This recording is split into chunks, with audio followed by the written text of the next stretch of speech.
On va parler d'immobilier maintenant, préoccupation très importante des Canadiens en ce moment, et on a des données importantes aujourd'hui. La Chambre immobilière de Toronto estime que la forte baisse du nombre de propriétés à vendre est alarmante. Le nombre de nouvelles inscriptions a chuté de 43 % en août par rapport à l'an dernier. Le nombre de transactions a baissé aussi de 20 %. Alors, déséquilibre entre l'offre et la demande, ce qui fait pression sur les prix. Le prix moyen qui dépasse le million de dollars en hausse de 13 % Puis on est dans la même dynamique qu'à Vancouver. Inscription en baisse de 31 % en août. Le nombre de transactions a grimpé un peu, 3,4 % et le prix a augmenté de 13 % à 1 176 600 $. On en parle ce soir avec Denis Doucet, qui est porte-parole du cabinet hypothécaire Multiprêt. Bonsoir. Bonsoir, M. Fillon. Monsieur Doucet, qu'est-ce qui se passe à Toronto pour qu'on assiste à une si forte baisse des inscriptions de propriétés à vendre? Bien, je pense que vous avez mentionné le fait qu'il y ait peu de maisons à vendre. Évidemment, ça crée une pression à la hausse sur les prix. Les gens mettent leur maison. Il y a plusieurs acheteurs. C'est un phénomène qui était déjà apparu à Toronto il y a plusieurs années, je crois dans les années 90. Oui. Puis par la suite, il y avait eu une baisse de prix, surtout pour les propriétés plus chères.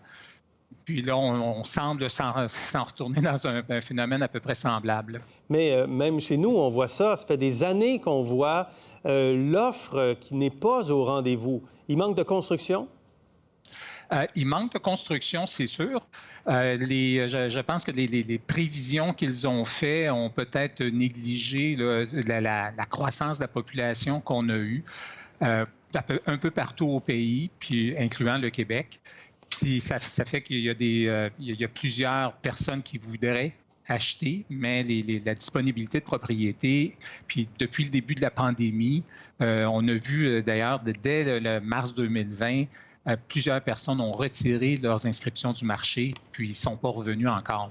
La Chambre immobilière parle d'un marché qui est alarmant en ce moment parce que quoi? On pourrait assister à une nouvelle poussée des prix qui sont déjà très élevés?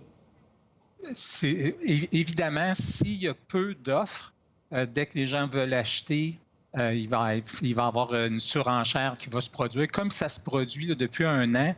Même au Québec, on a vu plusieurs endroits où il y avait de la surenchère, plusieurs offres d'achat dans des délais extrêmement courts. Ça provoque des hausses de prix. Puis, le peu d'offres, une des raisons, c'est que les gens, actuellement, se rendent compte que c'est difficile de se trouver une maison à un prix raisonnable. Ben oui. Donc, avant de mettre sa maison à vendre pour en racheter une autre, il pense deux fois. Exactement. Effectivement, c'est le bon calcul à faire de toute façon. Et quand on regarde Toronto-Centre, on voit des difficultés importantes parce que les prix montent. Les jeunes ménages, là, malgré des bons salaires peut-être à Toronto, peinent à se trouver une maison. C'est trop cher. Quelles sont les conséquences de tout ça? Bien, ce qu'on a vu, puis Toronto l'a vécu, Montréal l'a vécu aussi en partie, c'est que les gens s'éloignent. Puis particulièrement avec la hausse assez importante du télétravail qui est survenue depuis un an et demi, les gens se sont éloignés parce que le prix, évidemment, quand on parle de prix moyen, ça ne tient pas compte non plus des différents secteurs. Même sur l'île de Montréal, si on comparait l'est de l'île et l'ouest de l'île, déjà, on a des différences de prix importantes. Puis dès qu'on va dans la première ou la deuxième couronne de Montréal ou un peu à Québec, l'extérieur de Québec, on se retrouve avec des prix qui sont peut-être plus accessibles, surtout pour les premiers acheteurs. Alors, il y a tout un enjeu d'accès à la propriété en ce moment. Qu'est-ce que vous pensez des propositions présentées par les différents partis politiques depuis le début de la campagne électorale?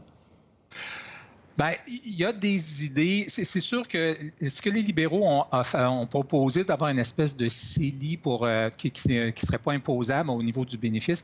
Bon, on sait que l'investissement comme ça, c'est le taux composé qui est intéressant quand on est sur une longue période. Mais je ne crois pas que les gens économisent pendant 15 ou 20 ans pour s'acheter une maison. Par contre, s'il modifie un petit peu son plan pour le rendre déductible d'impôt, et non remboursables, à ce moment-là, c'est sûr que ça deviendrait peut-être intéressant pour les gens de pouvoir accumuler un peu plus de mise de fonds, parce qu'il faut comprendre que quand les prix augmentent, la mise de fonds augmente aussi, là, et les gens ont de la difficulté à le ramasser.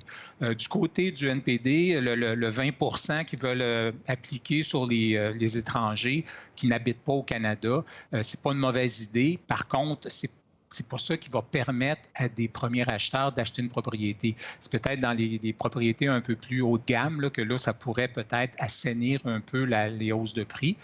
Ce qu'ils ont à faire aussi, les conservateurs avaient une approche